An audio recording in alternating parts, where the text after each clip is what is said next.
that we are actually less free to say what we think now than we were, say, 20 years ago, Adam? Well, you can say whatever you want, like you could say whatever you want 20 years ago, but you won't have a job on Monday, and that's a big issue.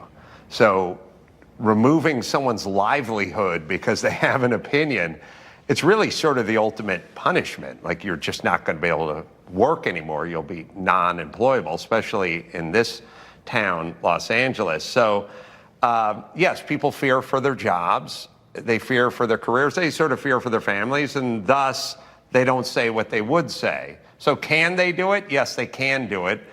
Might they lose their job? Yes, they might lose their job, thus they don't do it. So if I say you can do whatever you want, but if you step outside the lines, I'll crush you, I mean, is it a distinction without a difference? Do we have freedom of speech? It's like the old dissident joke in the Soviet Union. What is the difference between the U.S. and the USSR? In the USSR, you have freedom of speech. In America, you have freedom after speech.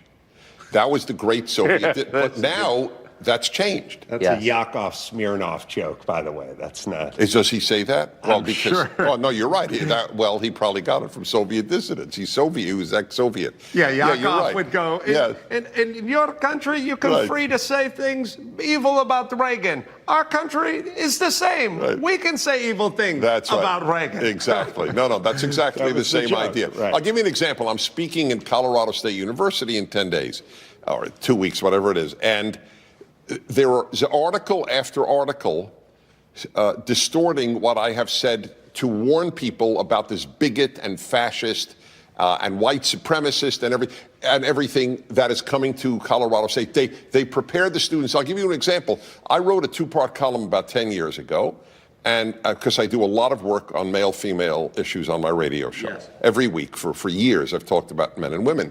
So I have, on the basis of talking to so many couples, simply offered the advice to a woman: if you love your husband and he is a good man, then don't let mood alone determine whether or not you'll have sex with him, because it's an important thing to him. So give it a try, okay? I don't want to jump in, but is my wife still here?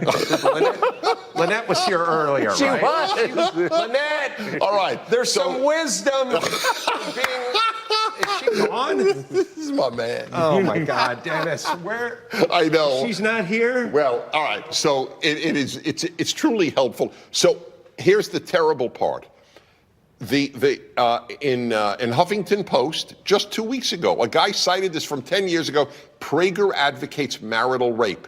And that's what they wrote in the Colorado State University. The guy, beware, a guy who believes in marital rape is coming to campus. That's disgusting. Yes, it is disgusting.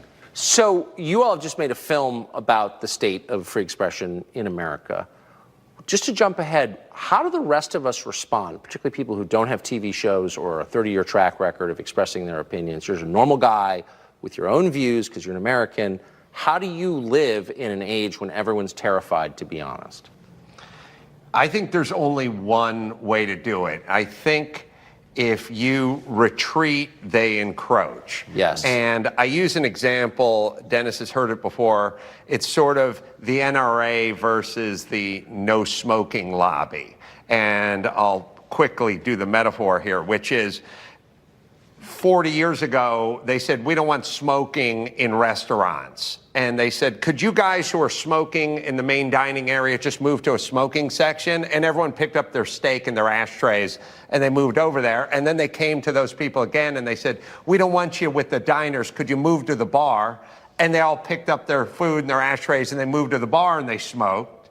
And then at a certain point, they said, could you stand out front and just smoke outside? And they said, well, it's cold, but we'll do it. And they stood out front and they went outside and smoked. And then they said, you're too close to the front door. Could you move it down the street? And they went to a park and they said, no smoking at the park. The point is they won't stop moving forward. There's an agenda. The agenda is not get rid of the smoke in the restaurant. It's stomp you out. At a certain point, you cannot let the left intimidate you. And when you don't, they go crazy because they're so used to being able to intimidate.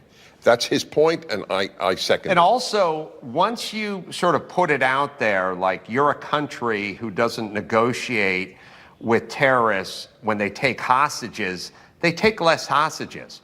Once you put it out there that, hey, I'm a comedian, I have a podcast, I say what I want, and I won't apologize, they leave you alone, because ultimately what they want is an apology, and they want you backpedaling. And if you just sort of stand up like any bully, it's not satisfying for them. I say outrageous things all day long on my podcast. People say to me, how does that work? I say, well, I don't apologize, so I'm not on their list of people who need to apologize. You're not the slowest gazelle, so it's not even worth bothering. Right.